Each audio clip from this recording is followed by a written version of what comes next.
որ չորելը չի ծրել։ Այդ բոլորը նկարված հաստերով, վերասուգիչ պալատը արձանագրերը, որ Զիմբաբվեից Գալստյան Սամվելը ծիրան մշակում, Արարատյան, Դաշտավարի, Արմավի, Արագածորդն է ծիրան մշակում,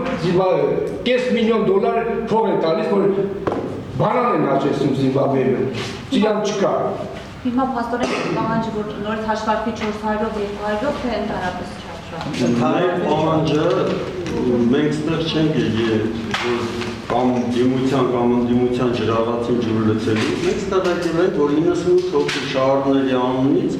ասում ենք, մեզ ազատել է պարտականություններից։ Այս անօրինական դատերը, վճռները, որ կայանում են, թող վերջացնեն։ Եթե չէ մենք պետք է հավաքվենք, գնանք նախագահի նստավայր,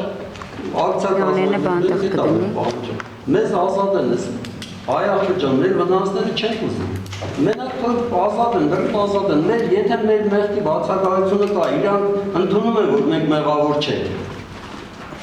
Ինչի են դատի տալի, ինչի է դատավորը վճիռ կայացնում և ընձի բանում, մեղավոր հանում։